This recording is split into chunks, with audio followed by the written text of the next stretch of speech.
नमस्कार, मी पंजाब डक. आज आहे 20 ऑक्टोबर 2025. मी माझ्या शेतातल्या 3x1च्या कापसामध्ये तर पाहू शकता हे कापूस आहे आणि या ठिकाणाहून महाराष्ट्रातल्या शेतकऱ्याला अंदाज देणार आहे. राज्यात आज आहे 20 ऑक्टोबर.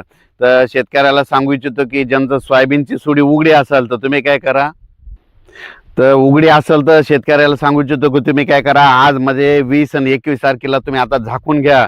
कारण की राज्यामध्ये 22 तारखेपासून ते 28 तारखेच्या दरम्यान राज्यात विखुरलेल्या स्वरूपाचा भाग बदलत पाऊस पडणार आहे, म्हणून हा अंदाज लक्षात द्यायचा. सर्वदूर काही पडणार नाही, पण राज्यात पाऊस येणार आहे म्हणून हा अंदाज लक्षात द्यायचा. ज्यांचं सोयाबीनचा उघडा असेल तुम्ही झाकून घ्या. मग राज्यातल्या सर्व शेतकऱ्याला सांगू इच्छितो की मग हा राज्यात पाऊस कसा असणार आहे, तर राज्यातल्या सर्व शेतकऱ्याला सांगू इच्छितो की राज्यामध्ये 22 तारखेपासून आपण जिल्ह्यावाईज सांगू. तर सुरुवातीला काय होणार, नांदेड जिल्ह्यातल्या शेतकऱ्यांनी अंदाज लक्षात द्यायचा. नांदेड जिल्ह्यातल्या शेतकऱ्याला सांगू इच्छितो नांदेड जिल्हा झालं, यवतमाळ जिल्हा झालं, वाशिम जिल्हा झालं, हिंगोली जिल्हा झालं, परभणी जिल्हा झालं, लातूर जिल्हा झालं, जालना जिल्हा झालं, वाशिम जिल्हा झालं.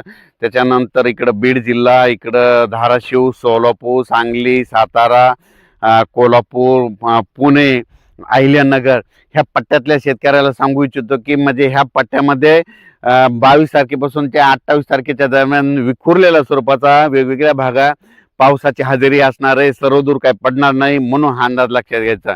आणि त्याच्यानंतर मग सांगायचं झालं तर हा पाऊस राज्यामध्ये मराठवाडा आणि पश्चिम महाराष्ट्रात या पावसाचं थोडं स्वरूप जास्त असणार आहे आणि काही काही जिल्ह्यातच काही भागातच थोडा जास्त पडणार आहे.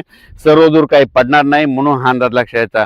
आणि उर्वरित राज्यात सांगायचं झालं तर अमरावती, अकोला, वर्धा, नागपूर, भंडारा, गोंदिया, बुलढाणा, त्याच्यानंतर इकडं जळगाव, नाशिक, धुळे तिकडल्या भागात ह्या 2-3 दिवसात म्हणजे 22 ते 25, 22, 23, 24, 25च्या दरम्यान थोडं काही ठिकाणी ढगाळ वातावरण होईल, तुरळक ठिकाणी पाऊस पडेल म्हणून हे अंदाज लक्षात घ्यायचा.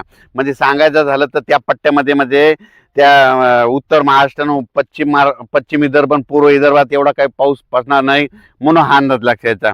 कशामुळे इकडल्या मराठवाड्यात आणि पश्चिम महाराष्ट्रात कशामुळे पाऊस पडणार आहे, तेलंगणा आणि आंध्र प्रदेश आणि तामिळनाडू, केरळ इकडं पाऊस पडणार आहे. त्याच्यामुळे आपण सीमाच्या लगत असल्यामुळे आपल्या महाराष्ट्रातल्या काही जिल्ह्याला काही काही भागात तुरळक ठिकाणी पाऊस पडणार आहे म्हणून हा अंदाज लक्षात घ्यायचा. त्याच्यानंतर